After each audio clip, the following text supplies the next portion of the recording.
네, 오늘 은혜 받을 말씀은 요한복음 13장 1절에서 11절입니다. 페이지는 신약 168쪽입니다. 옛날 페이지는 132쪽입니다. 132쪽 신약 요한복음 13장 1절에서 11절까지의 말씀입니다.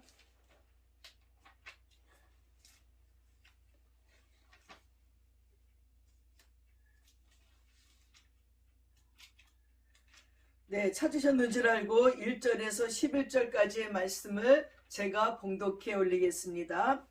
6월절 전에 예수께서 자기가 세상을 떠나 아버지께로 돌아가실 때가 이른 줄 아시고 세상에 있는 자기 사람들을 사랑하시되 끝까지 사랑하시니라. 마귀가 벌써 시몬의 아들 가룟 유다의 마음에 예수를 팔려는 생각을 넣었더라. 저녁 먹는 중 예수는 아버지께서 모든 것을 자기 손에 맡기신 것과 또 자기가 하나님께로부터 오셨다가 하나님께로 돌아가실 것을 아시고 저녁 잡수시던 자리에서 일어나 겉옷을 벗고 수건을 가져다가 허리에 두르시고 이에 대하에 물을 떠서 제자들의 발을 씻으시고 그 두르신 수건으로 닦기를 시작하여 시몬 베드로에게 이르시되 베드로가 이르되 주여 주께서 내 발을 씻으시나이까? 예수께서 대답하여 이르시되 내가 하는 것을 내가 지금은 알지 못하나 이후에는 알리라. 베드로가 이르되 내 발을 절대로 씻지 못하시리이다.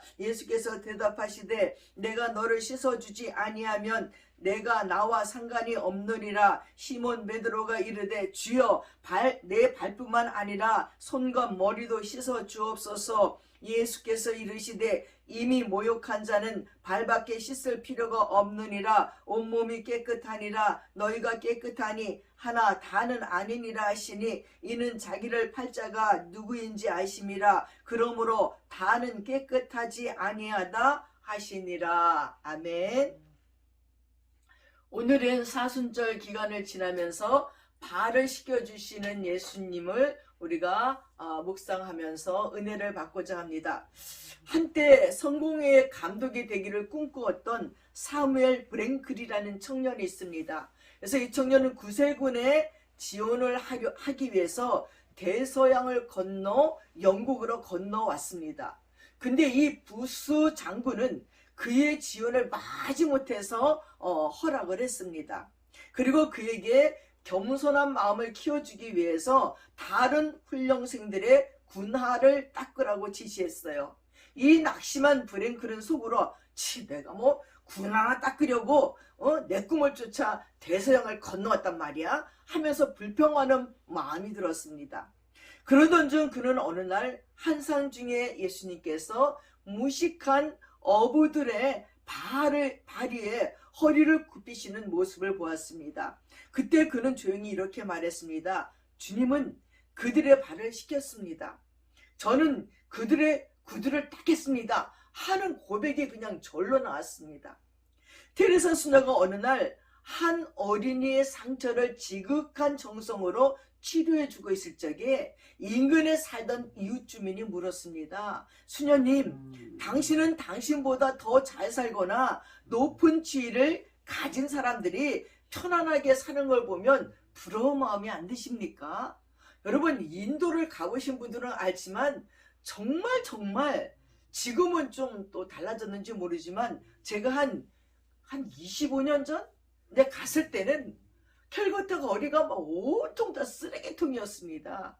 그리고 그 테레사 신부님이 사역하시는 근처 옆에도 그냥 다 쓰레기통이고 이 오물 냄새에 날씨는 덥지 썩은 냄새 난리지 쥐새끼들은 왔다 갔다 하지 새벽이면 막 까치들이 죽은 시체를 먹으려고 깍깍깍 우는 것이 무슨 가가 겨겨 우리나라 한국말 배우는 것 같아서 저는 놀래서 창문을 열어봤어요. 여기 한국 학교에 있는가? 그랬더니 그냥 까마귀들이 전깃줄에 새카맣게 앉아갖고 그냥 깍깍깍 가가격여를 그 까마귀들이 가르쳐 주는 것 같았습니다. 그런 곳에 이 테레사 수녀님이 사니까 테레사 수녀를 아는 분은 이분이 여기서 이렇게 빈민굴에서 살아야 될 분이 아닌데 왜 여기서 사실까? 이분은 정말 그 상처 입은 인도에서는요, 길에서 자는 아이들이 수두룩해요. 그 천민이라고 여기기 때문에 막 그들이 아침에 일어나면 죽어 있어도 하나도 아쉬워하는 사람이 없었어요. 근데 그 중에 가장 어린 여자아이의 막 온몸에 헌디가 나고 피부병에 걸린 그 아이를 닦아주는 이 수녀님을 바라보면서 도대체 수녀님은 좋은 데서 편안한 곳에서 사는 사람들을 보면서 부럽지도 않습니까? 하고 물어봤다는 거지요. 그때 테레사 수녀는 대답했습니다. 허리를 굽히고 섬기는 사람에게는 위를 쳐다볼 시간이 없다는 거예요. 콜롬비아 신학교 스티븐 울부트 박사에게 학생들이 묻습니다. 저희들에게 크리스천 리더십의 비결이 무엇인지 좀 말씀해 주십시오. 그랬더니 울부트 박사는 이렇게 대답했습니다. 비결이요? 무릎을 꿇으십시오. 눈에 눈물이 흐르게 하십시오. 그리고 심장이 깨어져도 참으십시오. 하고 말씀을 했다는 것입니다. 저는 요즘에 유튜브를 통해서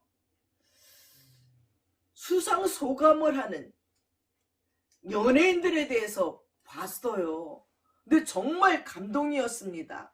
정말 많은 연예인들이 그 트로피를 받고 수상소감을 하나님께 영광을, 먼저 하나님께 영광을,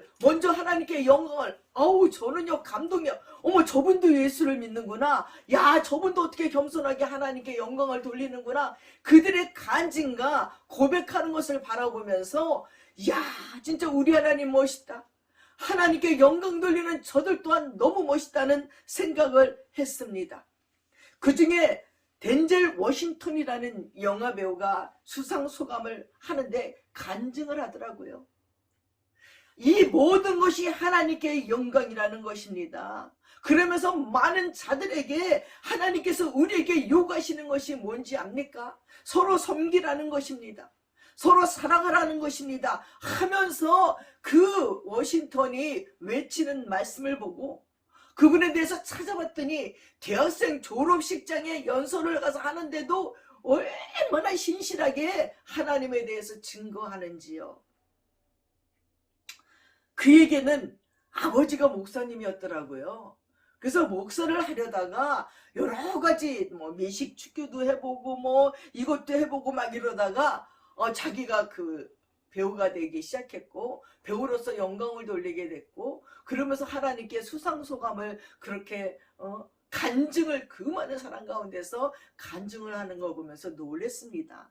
그뿐만이 아니라 또 대만의 국민 배우 이천주라는 영화 배우가 있더라고요. 거기는 기독교가 박해받는 나라이고 박해받는 그때에 수상소감을 하는데 앞에 나와서 탐대하게 나는 이 수상소감을 하나님께 기도로 올리겠습니다. 여러분 허락하시겠습니까? 그러니까 다 박수치더라. 주기도문을 탁 하고 나가는 거예요. 얼마나 멋있는지 사람들이 일어나서 막 기립박수를 치는 거예요. 어떻게 그런 자들을 하나님께서 높여주지 않겠습니까? 정말 눈시울이 붉어지도록 감동되는 장면들이 이 연예인들 속에 얼마나 많이 있는지 모릅니다. 오늘 베드로와 요한이 예수님이 말씀하신 대로 성내에 들어가서 물 한 동이를 가지고 가는 사람을 만나서 유월절 준비를 했어요. 그 집은 마가의 다락방으로 모임이 있을 때마다 자주 사용하는 집인 듯 합니다. 제자들이 적당한 크기의 어린 양 하나를 사서 다른 사람들과 같이 오후 3시부터 6시 사이에 성전에 가서 양을 잡아 피와 기름을 하나님께 드리고는 준비된 다락방에서 예수와 제자들이 함께 자리에 앉게 되었습니다. 근데 거기에서 누가 크냐는 다툼이 있는 거예요. 다가오는 십자가의 고난 밑에서 제자들 간에 누가 크냐는 다툼이 생겼다는 것은 비극이 아닐 수 없어요. 지금 제자들은 정신을 못 차리고 있어요. 예수님이 십자가에서 죽으신다는 말을 허투루 듣고 있고 믿지도 않고 있는 것입니다. 유대인의 잔치상의 좌석은 정해져 있어요. 그리고 제자들 간에 누가 어느 자리에 앉느냐가 이제 변론이 된 것입니다. 근데 말씀해 보면요, 청함을 받을 적에 제일 말석에 앉으라고 누가복음 14장 10절에도 얘기했잖아요. 이 예수님의 말씀을 제자들이 잊고 있어요. 겸손은 존귀의 앞장이라는 말씀도 기억해야 돼요. 잠언 15장 33절에 자리 같음의 모습을 보신 예수님은 그 나라의 표준은 세상 나라의 표준과 판이하다고 말씀해주고 있습니다. 세상의 임금들은 권력을 따라서 그러고 평가되지만 되고 은인이라고 부르지만 예수의 나라에서는 섬기는 자가 큰 자가 된다는 것입니다. 근데 그 가운데 예수님이 성기로 오셨는데 그 성기로 오심에 대해서 오늘 말씀해주고 있다는 것입니다. 여러분, 우리 몸의 신체 기관 가운데 가장 대접받지 못하는 부분이 있다면 그것은 발일 거예요. 사람들은 이상하게 발을 홀대합니다. 가령 머리에 썼던 모자나 입을 가렸던 마스크나 손에 끼었던 장갑 같은 것은 벗어서 잘 간수합니다. 그리고 잘 때 옆에 두고도 잡니다. 근데 하루 종일 걸어 다니냐고 피곤한 발을 감쌌던 양말은요, 절대 침대 옆에 두지 않지요. 빨래통에 집어넣든지 목욕탕 빨래가 있는 곳에 집어넣어버리고 맙니다. 근데 여러분, 이 발이 얼마나 중요한지 아십니까? 발은 심장과 혈관과 건강 유지에 빼놓을 수 없다는 거예요. 발의 건강이 곧 심장의 건강입니다. 그래서 발은 제2의 심장이라고도 얘기합니다. 심장이 나쁜 사람은요, 잘 걸을 수가 없어요. 잘 안 걷기 때문에 심장이 더 나빠지는 거예요. 그래서 우리가 걸을 때 나쁜 지방질이 다 분해된대요. 콜레스테롤을 비롯한 지방 성분들은 몸을 움직여야 없어진다는 겁니다. 움직이지 않으면 체내에 축적이 되어서 동맥경화, 당뇨병, 성인병을 일으킨다는 거예요. 그래서 걷는 것 이상의 건강에 좋은 운동은 없습니다. 이 운동에 있어서 가장 중요한 부위가 바로 발이에요. 그래서 발로 걷는 운동을 무시하지 마세요. 걷기야말로 최고의 전신 운동이라는 사실을 알아야 됩니다. 그리고 잘 걷기만 하면 모든 병의 90%가 사라진다는 거예요. 그래서 우리 많이 걸으시기 바랍니다. 발은 그 자체가 건강의 척도예요. 그리고 발 관리가 참으로 중요합니다. 그러기 위해서 발을 잘 씻어야 됩니다. 오늘 본문의 주님께서 제자들의 발을 씻겨주고 계십니다. 이제 주님께서 십자가를 지실 시간이 얼마 남지 않았어요. 마지막 유월절을 제자들과 지금 함께 보내시고 계십니다. 여기서 주님은 제자들의 발을 씻겨주시는 거예요. 그런 다음에 주님은 내가 너희에게 행한 것 같이 너희도 행하라고 말씀했습니다. 한국교회가 공헌한 주일이나 부활주일에 세례식과 성찬식은 행하지만 이 세족식은 잘 시행을 안 하는 경우가 있습니다. 그 중요성을 모르기 때문이기도 하고 여러 이유로 인해서 이 의식이 잘 행해지지는 않지만 그 뜻과 의미까지 몰라서는 안 됩니다. 그러면 오늘 주님께서 제자들의 발을 씻기신 이 세족의 사건이 주는 교훈은 무엇일까요? 두 가지로 설명해 보겠습니다. 그 첫 번째가 하나님의 종으로 오신 예수님의 모습을 보여주고 있어요. 4절 말씀해 보니까 저녁 잡수시던 자리에서 일어나 겉옷을 벗고 수건을 가져다가 허리에 두르시고 이에 대하여 물을 떠서 제자들의 발을 씻으시고 그 두르신 수건으로 닦기를 시작하여 했습니다.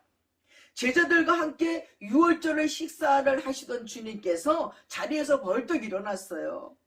이건 매우 이례적인 사건이 아닐 수 없습니다. 유대인들은 거의 비스듬하게 누워서 식사를 하고 있어요. 그런 면에서 레오나르도 다빈치의 치유의 만찬의 그림은 조금 틀렸다는 생각이 들더라고요. 제가 이태리에 가서 그 그림을 보면서 비스듬히 다 누워있는데 거기는 다 똑바로 식탁에 앉아있더라고요.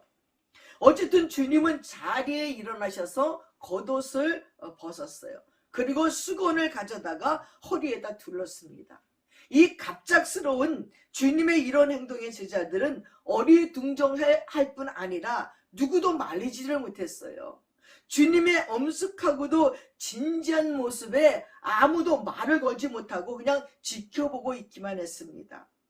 모두들 꼼짝 못하고 주님의 행동을 말없이 지켜보고 있는 가운데 이 일이 일어났어요. 5절에 보니까 이에 물을 담아 제자들의 발을 씻기시고 두르신 수건으로 씻기를 시작하니라.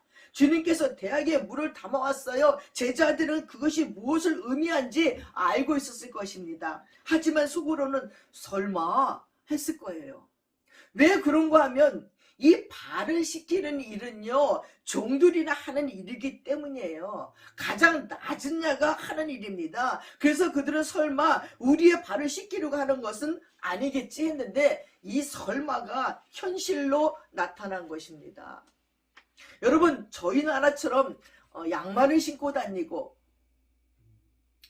별로 발을 씻겨주는데 부담감이 없는, 저희도 교회에서 가끔 청년 수련회를 갔을 때에 청년들의 발을 씻겨주기도 하고 주일학교 어린이들의 발을 씻겨주는 세족식을 수련회 때 해보기도 합니다. 그러나 별로 부담이 없습니다. 그러나 이 당시에 주님의 제자들의 발은요, 여러분 이스라엘 가보고 팔레스타인 가보면 알겠지만 땅이 아주 그냥 먼지가 푹푹 나요.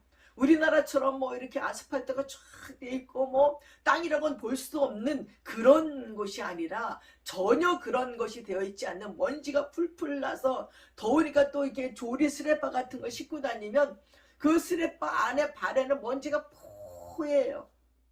그런 발을 예수님이 그 발에 먼진 그 더러운 오물들을 씻어주기 시작하는 거예요. 제자들의 냄새도 땀도 나니까 제자들의 냄새나는 발을 차례로 씻기기 시작했다는 거예요.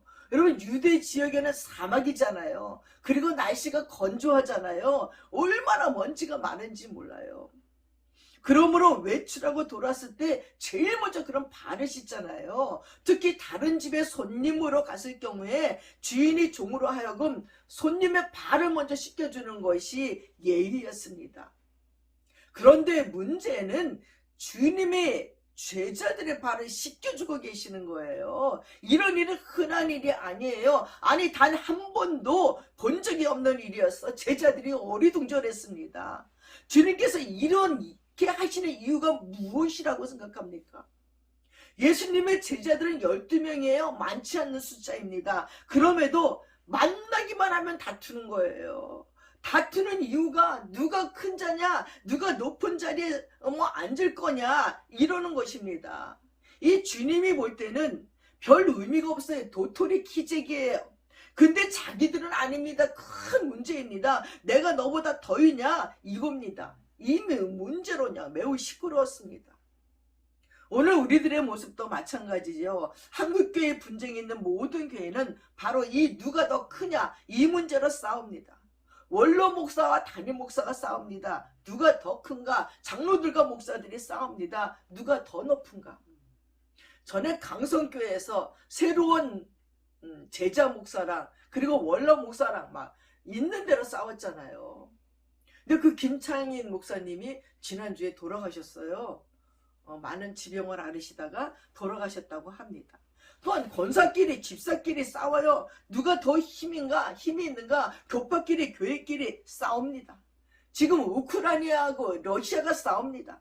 힘자랑이지요. 러시아가 우크라이나를 갖고 싶은 거예요. 작다고 만만히 여긴 것입니다. 아니 근데 이게 쉽지가 않은 거예요. 막 그냥 하루 만에 다 그냥 막 점령해버리고 함락시켜버릴 줄 알았더니, 아니 이 우크라이나 대통령이 끈질기게 막 진짜 이 전쟁을 포기하지 않는 거예요. 미국에서 빨리 피해라. 우리가 헬기를 보낼 테니 피해라 그랬더니 그런 게 아니라 나에게 싸울 수 있는 총을 주십시오 하고 얘기하고, 아니 부인까지 막 여군으로 입대하고 모든 백성들이 다 군인으로 다 입대를 했대요. 아니 그러니까 이 러시아의 푸틴이 만만하게 생각했다 지금 조금 곤란할 거라고 생각이 듭니다. 그리고 막 전 세계에서 지금 막 우크라이나를 도와주고 푸틴은 지금 욕을 먹느냐고 정신이 없습니다. 하여튼 이 전쟁이 빨리 끝나야 됩니다. 누가 끝나는 이 싸움으로 말미암아 불쌍한 백성들이, 여자들이, 아이들이, 민간인들이 지금 애매하게 죽어가고 있습니다. 작게는 제자들도 그랬습니다. 그런데 이들의 다툼은 마가복음 9장에서부터 시작해요. 마가복음 9장 33절에 보니까 저희가 잠잠하니 이는 노중에서 서로 누가 크냐 하고 쟁론하였음이라고 했습니다. 주님과 함께 가는 길에 길거리에서도 한바탕 싸웠어요. 복음을 전하러 다니기도 바쁜데 싸움질이니 주님 마음이 어떠했겠습니까? 제자들의 싸움까지 만료했어요. 먼저 그들이 잘 알아듣도록 말씀해 줬습니다. 마가복음 9장 35절에 예수님께서 앉아서 12제자를 불러 이르시되 아무든지 첫째가 되고자 하면 무사람의 끝이 되고 무사람을 섬기는 자가 되어야 하리라 했어요. 너희들 중에 첫째가 되고자 하려는 자는 꼴찌가 되어야 된다는 것을 알겠느냐? 주님이 말씀했어요. 제자들은 이 말씀을 알아들었을까요? 아니에요. 10장에 가면 좀 더 구체적으로 으뜸 경쟁이 벌어지고 있어요. 야고보와 요한 형제가 조용히 또 예수님을 찾아왔어요. 그리고 하는 말이 주님의 나라가 임하면 우리들을 제일로 높은 자리에 올려주십시오 하고 간곡하게 청탁까지 하는 거예요. 이 사실을 다른 제자들이 알았어요. 난리가 났어요. 41절에 보니까 10제자가 듣고 야고보와 요한에 대해서 화를 내거늘 하고 말했어요. 아마 베드로가 가장 화를 많이 냈을지도 모릅니다. 제자들이 모처럼 의기를 투합했어요. 2명만 빼고 나머지 10명의 제자들이 모두 분노했습니다. 분위기가 험악했어요. 그때 주님이 뭐라고 말씀합니까? 마가복음 10장 43절과 45절입니다. 누구든지 너희 중에 크고자 하는 자는 너희를 섬기는 자가 되고 너희 중에 누구든지 으뜸이 되고자 하는 자는 모든 사람의 종이 되어야 하리라. 인자가 온 것은 섬김을 받으려 함이 아니라 도리어 섬기려 하고 자기 목숨을 많은 사람의 대속물로 주려 함이라. 제자들의 다툼을 통해 주님은 진리의 말씀을 전해줬어요. 물론 제자들은 그때에도 주님의 말씀을 이해하지 못했어요. 무슨 뜻인지 몰랐어요. 그래서 주님께서 직접 본을 보이시는 거예요. 시간이 없으셨어요. 그럼 제자들은 왜 이런 생각을 했을까요? 아마 예수님을 따라다니면서 예수님이 기적을 베풀고 귀신을 쫓아내고 병든 자를 낫게 해주니까 거기서 떨어지는 콩고물이 많은 거예요.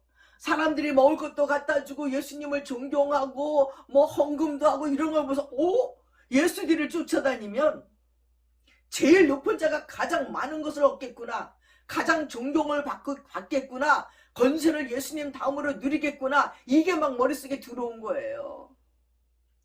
예수 팔아서 자기 유익을 추리고 싶다는 생각이 드는 거예요. 그래서 예수님 다음으로 높은 자리에 앉아야 되겠다는 생각들이 이들 속에 들어온 것입니다.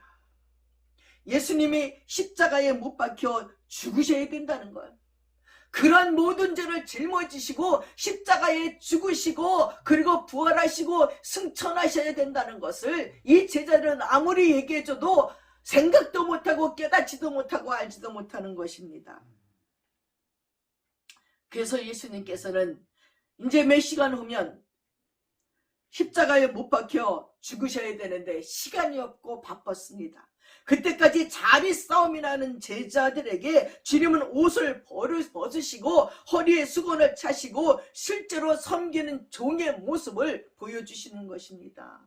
크고자 하는 자는 섬기는 자가 되고 으뜸이 되고자 하는 자는 종이 되리라 하시면서 제자들의 말을 하나씩 씻어 가셨습니다. 제자들에게는 참으로 충격적인 시간이었어요. 서로 높아지기 위해 싸움까지 벌였던 그들은 주님 앞에 발을 내밀고 조용했습니다.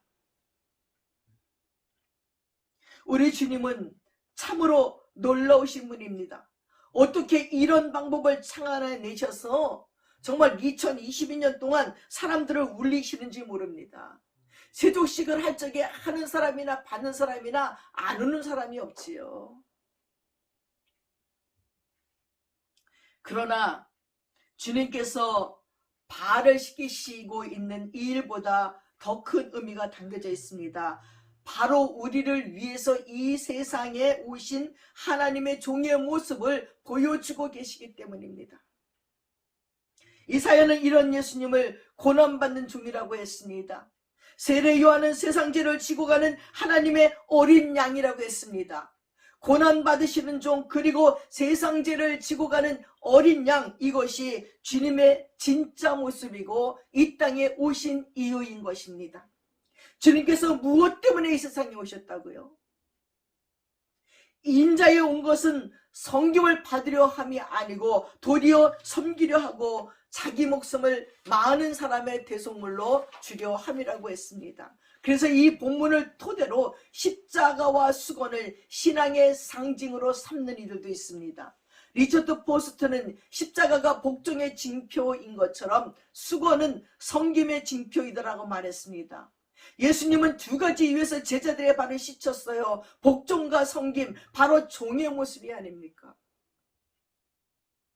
여러분, 우리 주님이 이런 철저한 종의 모습으로 세상에 오셨습니다. 그리고 종으로 사셨습니다. 마지막까지 주인이신 하나님의 뜻에 순종하셨습니다. 그리고 죄인을 섬기셨습니다. 이는 주님께서 세상에 오신 이유이자 우리들의 신앙인들의 신앙 목표가 되어야겠습니다. 오늘 우리에게도 이런 모습이 있어야 됩니다. 사랑하는 여러분, 복종이 있습니까? 섬김이 있으십니까? 없다면 우리는 아직도 멀었습니다. 대하의 물을 받으셔서 제자들의 발을 씻기는 주님의 모습을 따라 살아가는 여러분 되시기를 바랍니다. 두 번째는 죄인들을 끝까지 사랑하시는 주님의 모습을 보여줍니다. 주님이 대야를 들고 와서 제자들의 발을 씻겼을 적에 무거운 침묵만이 흘렀습니다. 제자들은 자신의 발을 주님께 내놓아야 했습니다. 주님은 제자들의 발을 정성껏 씻으셨습니다. 그리고 베드로의 차례가 됐습니다. 베드로서는 주님의 이런 행동과 이해가 되지 않았습니다. 그래서 이렇게 물었습니다. 시몬 베드로가 이르시되 주여, 주께서 내 발을 씻기시나이까? 라고 했어요. 베드로는 주님께서 발을 씻기시는 것을 더 이상 두고 보지를 못했습니다. 주님 왜 이러십니까? 어찌해서 이런 일을 하십니까? 이렇게 만류했습니다. 베드로의 이 말은 당연한 말입니다. 남의 발을 씻기는 것은 종이 해야 될 일이지 결코 주님 같은 분이 해서는 안 될 일이었습니다. 사랑하는 여러분, 생각해 보십시오. 발을 씻기기 위해서는 반드시 무릎을 꿇어야 돼요. 발을 내민 사람 앞에 무릎을 꿇는 모습, 여러분, 이것이 주님의 모습이었습니다. 사랑 앞에 무릎을 꿇는 모습, 이것이 주님의 모습입니다. 이렇게 만류하는 베드로에게 주님은 매우 차분한 어조로 말씀하십니다. 7절 말씀해 보니까 예수께서 말씀하시되 가라사대 나이야 하는 것을 내가 이제는 알지 못하나 이후에는 알리라. 여러분, 무슨 뜻입니까? 이제는 알지 못하지만 이후에는 안다는 거예요. 지금 제자들은 주님께서 왜 제자들의 발을 씻겨주는지 그 뜻을 모릅니다. 깨닫지를 못한다는 겁니다. 그러나 나중에는 알게 될 것이라는 것입니다. 지금은 몰라도 나중에 깨달을 때가 있습니다. 그러나 지금 다 알려고 하지 마십시오. 그저 순종만 하면 됩니다. 그러면 뭘 모른다는 겁니까? 베드로는 그때까지도 하나님의 아들이신 그리스도께서 종의 신분으로 이 세상에 오신 것을 알지 못했어요. 아니, 하나님의 아들이 뭐 때문에 십자가를 지고 죽으셔야 하는지를 대해서 깨닫지를 못했어요. 그래서 베드로는 전에 그랬던 것처럼 이렇게 말할 수밖에 없습니다. 주여, 그러면 안 됩니다. 베드로가 주님의 심정을 알지 못해요. 우리도 마찬가지예요. 하나님의 뜻에 무지할 때가 많습니다. 주님의 섭리를 알지 못할 때가 많습니다. 이제는 알지 못하나 이후에는 알리라고 주님께서 말씀하시자 베드로가 한술 더 뜹니다. 8절 하반전에 가로되 내 발은 절대 씻기지 못합니다 라고 하면서 벌떡 일어납니다. 베드로의 이 같은 행동을 보면서 좀 계산된 행동 같다는 생각이 듭니다. 그것은 다른 제자들을 의식했기 때문에요. 베드로는 내 발은 절대로 씻기지 못합니다. 다른 제자들은 같이 가만히 앉아서 예수님이 씻겨주는 대로 그냥 있는 게 못마땅했다고 판단했어요. 그래서 나는 안 됩니다. 절대 씻길 수 없습니다 하고 일어났어요. 그런데 베드로의 이 말을 듣고 스승에게 자기 발을 내밀었던 다른 제자들은 얼마나 부끄럽겠습니까? 그들은 아무 생각도 없이 주님께 발을 내밀고 깨끗이 씻김을 받았는데 상대적으로 베드로는 어떻습니까? 저는 주님께 제 더러운 발을 내놓을 수 없어요. 정말 주님을 끔찍이나 아끼는 제자처럼 보였을 것입니다. 그런데 예수님은 아닙니다. 베드로를 칭찬하지 않았습니다. 뭐라고 하셨습니까? 8절 뒷부분에 보세요. 예수께서 가라사대 내가 너를 씻기지 아니하면 너와 나는 아무 상관이 없다고까지 하십니다. 주님께서는 무슨 뜻으로 이렇게 말씀하신 것일까요? 그 해답이 1절에 있습니다. 뭐라고 했습니까? 6월절 전에 예수께서 자기가 세상을 떠나 아버지께로 돌아가실 때가 이른 줄 아시고 세상에 있는 자기 사람들을 사랑하시되 끝까지 사랑하느라 하시느니라 했습니다.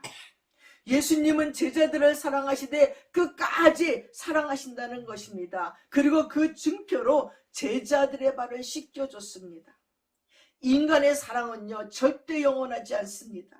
끝까지 사랑하는 것이 불가능합니다. 평생 반려로 시작했다가 평생 원수로 끝나는 인생들 아닙니까?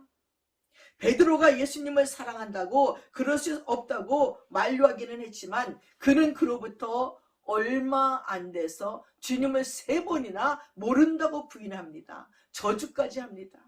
주님은 이런 인간의 한계를 너무나 잘 알고 계셨습니다. 그래서 베드로의 발을 씻겨주는 것입니다. 내가 너희를 사랑한단다. 내 사랑은 너희들의 사랑과는 질적으로 다르단다. 나는 너희를 사랑하되 끝까지 영원토록 사랑한다는 거예요. 사랑하는 여러분, 연예인들이 간증을 하면서 하는 얘기가 자기네가 쓰러지고 넘어지고 무능하다가 여겨지고 자격지심이 느끼고 이걸 포기할까 말까 여러 가지 생각이 들 적에 끝까지 나를 포기하지 아니하고 이 수상의 자리까지 있게 해주시는 하나님을 찬양한대요. 거의가 그 고백이에요.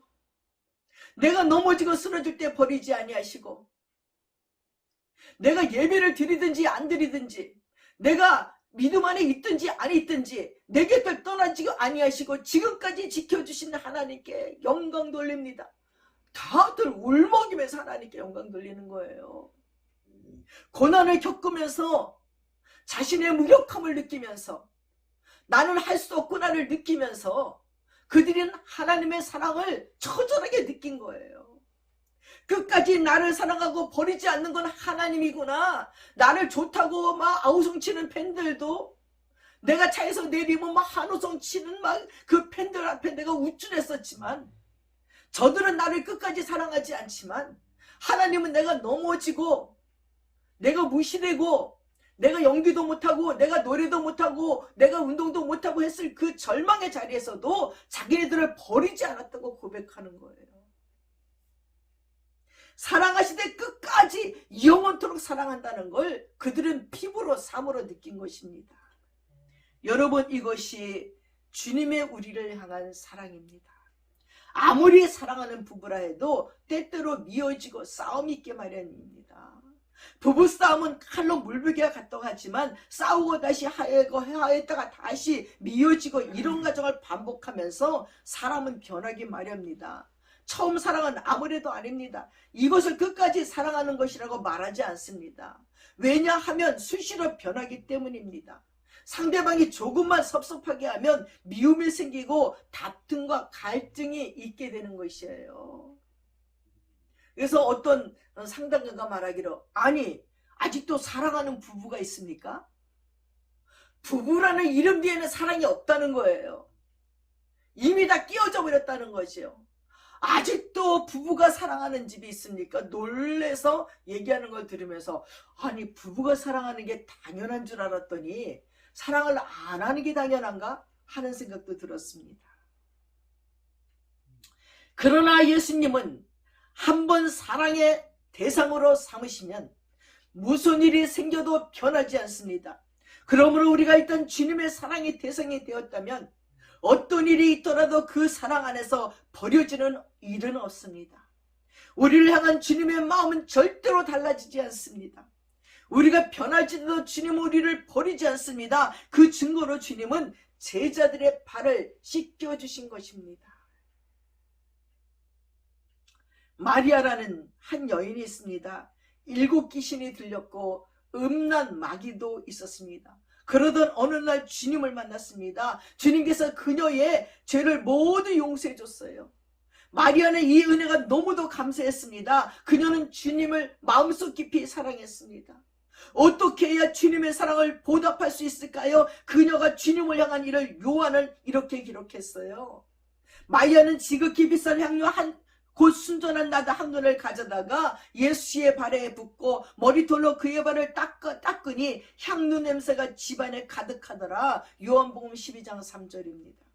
주님의 발을 향유로 씻겨드림으로 주님을 향한 사랑을 표현했습니다. 여러분, 이제 주님은 모든 제자에게 말씀합니다. 10절과 11절에 보십시오. 예수께서 가라사대 이미 모욕한 자는 발밖에 씻을 필요가 없느니라. 온몸이 깨끗하니라. 너희가 깨끗하나 다는 아니니라 하시니 이는 자기를 팔 자가 누구든지 아심이라. 그러므로 다는 깨끗이 아니하다 하시니라고 했습니다. 지금까지 주님을 따라 나선 제자들은 이미 목욕한 자라는 거예요. 주님의 사랑 안에 거하는 자들이라는 말씀입니다. 그러나 단 한 사람 가룟 유다가 주님은 걸립니다. 그는 자기를 팔자임을 알고 계셨기 때문입니다. 그럼에도 불구하고 주님은 다른 제자들과 다름없이 가룟 유다의 발도 씻겨줬어요. 유다의 발을 씻으면서 주님은 어떤 생각을 하셨을까요? 내색은 하지 않았지만 아마 속으로 웃었을 것입니다. 유다야, 내가 너를 이렇게 사랑한단다. 너는 나를 버릴지라도 나는 너를 버릴 수가 없구나. 유다야, 내가 가고자 하는 길에서 얼른 돌이키기를 바란다. 내 사랑을 받고 제발 네 마음에 감동을 받고 돌이키기를 바란다. 왜? 예수님 때문이 아니라 돌이키지 않으면 가룟 유다는 지옥의 백성이 될 수밖에 없기 때문에, 지옥의 땔감이 될 수밖에 없기 때문에 돌이키기를 원했습니다. 아마 어떤 제자의 발보다 더 정성껏 사랑으로 기도하면서 씻어주었으리라고 여겨집니다. 그러나 유다는 주님께서 깨끗하게 씻겨주신 그 발을 가지고 대제사장들과 장로들을 찾아갔습니다. 가룟 유다의 발은 예수님을 은 30에 팔아 넘기기 위해, 주님을 배신하기 위해 주님의 곁을 떠나는 발걸음이 되었습니다. 여러분, 사순절 기간이 지나가고 있습니다. 주님은 유월절 어린 양처럼 아무 죄도 없으신 채로 피를 흘려 죽으셔야 했습니다. 이 사실을 너무나 잘 알고 계신 주님은 이제 제자들에게 한없는 사랑을 베풀어 주십니다. 그들의 발을 일일이 깨끗이 씻겨주십니다. 우리나라에 힙합 가수가 있습니다. 이름이 BY더라고요. 저는 그 힙합 노래를 잘 안 들어서 몰랐는데 가온 차트 시상식에서 이 청년이, 나에게는 2개의 꿈이 어릴 때부터 있었습니다. 하나는 내가 가수로서 트로피를 타는 것이고, 또 이미 그건 이뤘습니다. 또 하나의 꿈을 오늘 이루고 가려고 합니다. 그 꿈은 내가 트로피를 받았을 적에 그 트로피 시상식에서 우리 하나님께 영광을 돌려야지. 요한복음 1장 말씀을, 빛 대신 주님의 말씀을 전하고 가야지. 여러분이 나를 비웃어도 괜찮습니다. 우스운 놈이라 해도 괜찮습니다. 네가 예수를 믿냐? 네가 신앙이 있냐? 여러 가지로 비난해도 상관이 없습니다. 오늘 이 자리는 내 자리입니다. 그러면서 요한복음 1장 1절에서 3절 말씀을 쫙 외칩니다. 태초에 하나님이 빛이셨고 그 빛이 바로 자기에게 왔다는 것을 고백을 하고 나가는데 얼마나 멋있는지. 아니 나는 힙합이면 무슨 뭐 날라리들인 줄 알고 예수는 예자도 모르는 자들 알았는데 어떻게 그렇게 그 청년의 믿음이 이쁜지, 그 말을 들은 거기에 있는 많은 자들이 얼마나 감동을 받았을까.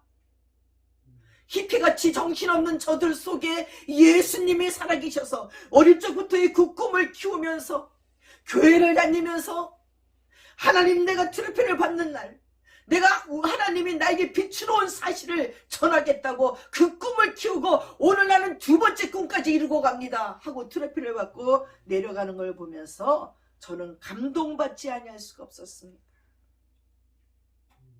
사랑하는 여러분, 제자들의 발을 씻기신 주님은 오늘도 우리의 발을 씻겨주십니다. 씻김받은 우리들의 발을 가지고 우린 어디로 가야 될까요? 앞으로 주님을 부인할 베드로의 발도, 또 주님을 십자가에 팔아 버릴 가룟 유다의 발도 차별 없이 씻겨주었습니다.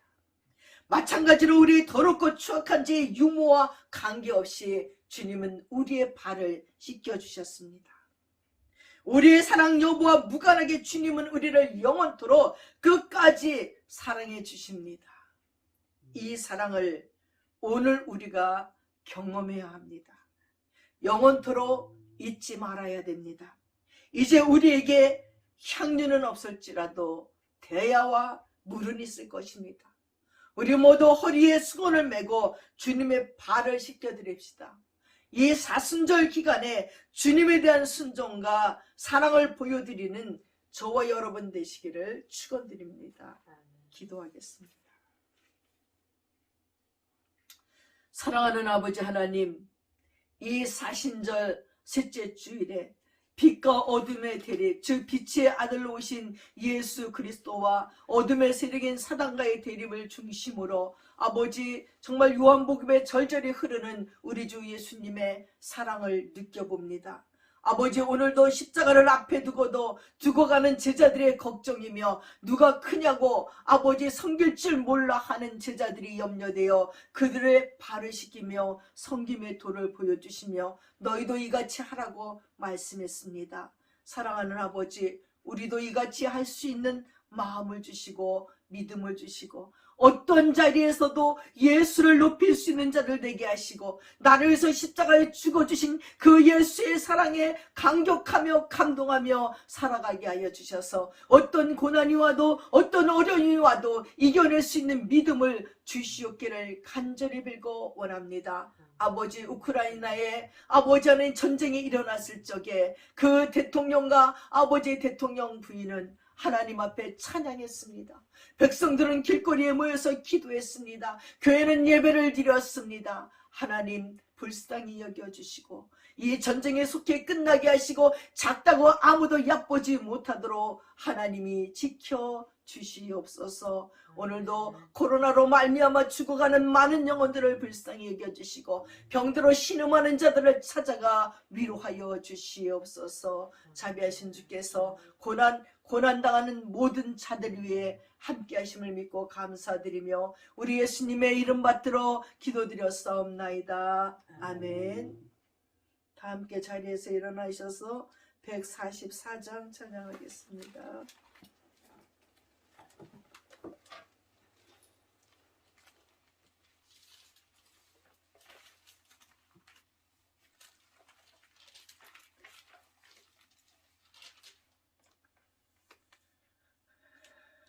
(144장입니다) 예수 나를 위하여 십자가를 질 때 세상 죄를 지시고 고초당하셨네.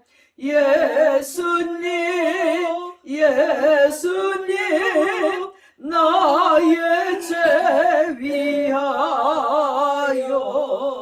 보배 피를 흘리니 죄인 받으소서.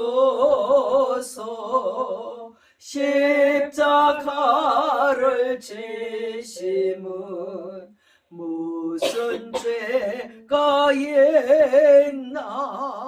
저 무지한 사람들 메시아 죽였네. 예수님 예수님 나의 죄 위하여 보배 피를 흘리니 죄인 받으소서. 비와 같이 붉은 죄 없는 이가 없네. 십자가의 공로로 눈과 같이 되네. 예수님 예수님 나의 죄 위하여 보배 피를 흘리니 죄인 받으소서. 아름답다 예수여 나의 좋은 친구. 예수 공로 아니면 영원 영벌 받네. 예수님 예수님 나의 죄 위하여 보배 피를 흘리니 죄인 받으소서. 아멘. 기도하겠습니다. 지금은 우리 주 예수 그리스도의 한없는 은혜와 우리 아버지 하나님의 풍성하신 사랑과 성령님의 감동감하시고 충만하고 교통하심이 성기로우신 예수님을 죄인들을 끝까지 사랑하시는 주님의 모습을 바라보며 우리도 그렇게 섬기고 그렇게 사랑하기로 작정하는 믿음의 권속들 머리 위에 이제부터 영원토록 함께 하시옵기를 간절히 축원드려옵나이다. 아멘.